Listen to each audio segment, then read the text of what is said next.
Borger High School. This is Nuclear Chemistry Note Set number 3. And we're still covering the same basic teaks. You need to describe the characteristics of alpha, beta, and gamma radiation, which we'll do in this unit, in this part of the notes. Describe radioactive decay process in terms of balanced nuclear equations. And those are the two we'll focus on in this part of the notes. Okay, so Roman numeral number 3, find that on your notes. And when we talk about changes in chemistry, usually we're focused on chemical or physical changes, not nuclear. So remember, physical changes are changes like in the state of matter. They don't change the identity of the substance. Melting, boiling, freezing, cutting, condensing, all those are examples of physical changes. Ooh, look, it turned pretty purple. Okay, chemical changes are reactions that create a new substance. The whole key there is a new substance is created. It has new properties that are not like the old materials that you had before. What lovely graphics. So you create new substances there. And look, purple letters again. Oh my gosh. Okay, so when we talk about the changes in matter, again, mostly we're focused on physical changes or chemical changes. Physical changes do not change the substance. The state of matter may change, but the properties are the same. You cut a piece of wood, you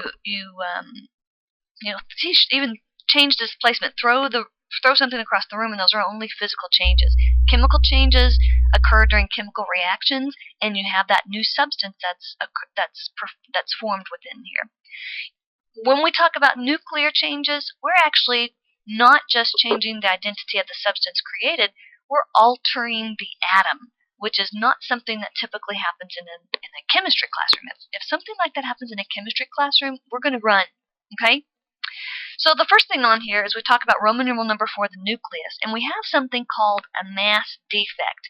And what that means is if you add up all the individual pieces of the atom, and then you compare that to how much the atom weighs, the atom as a whole weighs less than the individual pieces of the atom. What happened to the rest of the mass? So there's a difference in mass of an atom and the mass of its individual particles, and that's called the mass defect. And what they think is that energy, that mass that's left over, is converted to energy, and that actually holds the atom parts together that are in there. So energy released when a nucleus is formed from the particles is called the nuclear binding energy. And again, that means that some of the mass is converted to energy. And if you think about Einstein's equation, E is equal to mc squared, energy is equal to mass times the speed of light squared, that's that equation that actually shows you that the mass and the energy can be converted from one to the other. So if it's got a high binding energy, that means it's a stable nucleus. It's held together tightly. So again, down here we have Einstein's equation. Energy is typically measured in joules.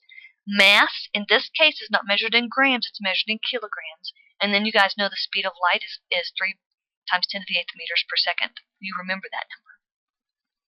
Okay, Roman numeral number 5 on your notes, radioactive decay.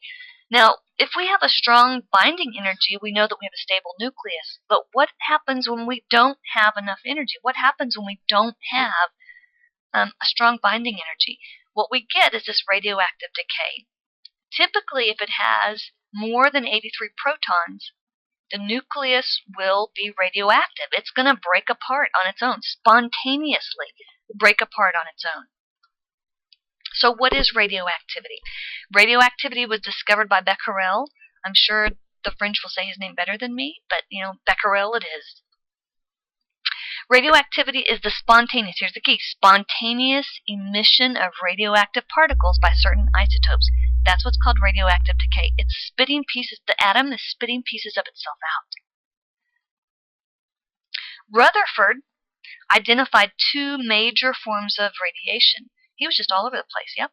Alpha particles, remember he shot alpha particles at the gold foil, alpha particles and beta particles. And later on, a 3rd form of the radiation was discovered, and that was the gamma. And they don't say particle, they say radiation because it's not actually, doesn't have mass associated with it. It's just pure energy there.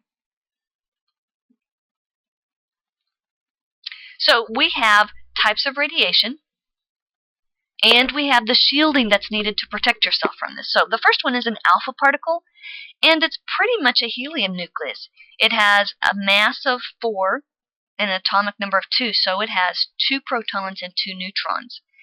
And pretty much, if you use a couple of sheets of paper, that's going to stop the alpha particle. So it's not a big deal at all. The beta particle, it's got the sign there for it. It's an electron pretty much, and it needs to be stopped with lead. So when you go to the dentist to get x-rays done of your teeth, they put this big lead apron on you because they want to limit how much material is getting to you, how much of the radiation is getting to you. So lead is a common thing that we use to try to stop radioactive material from getting into our bodies. The positron, okay, so if we got into a lot of physics and a lot of nuclear chemistry, we would talk about something called a positron, which is kind of like you can think of it as a positive electron, and that's as far as we're going here. Okay, just know there is something called a positron, and if you want to look it up on your own, that's great. Go right ahead. Learn, children, learn.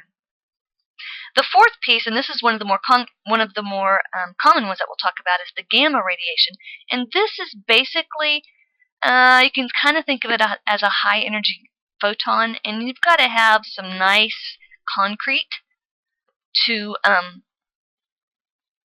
stop its flow. So when we look up at the top, we have an alpha particle with a +2 charge, a beta particle with a -1 charge, a positron with a +1 charge, and then we have a gamma, the gamma radiation, which has 0 charge, negative or positive. It's just high energy, lots and lots and lots of energy.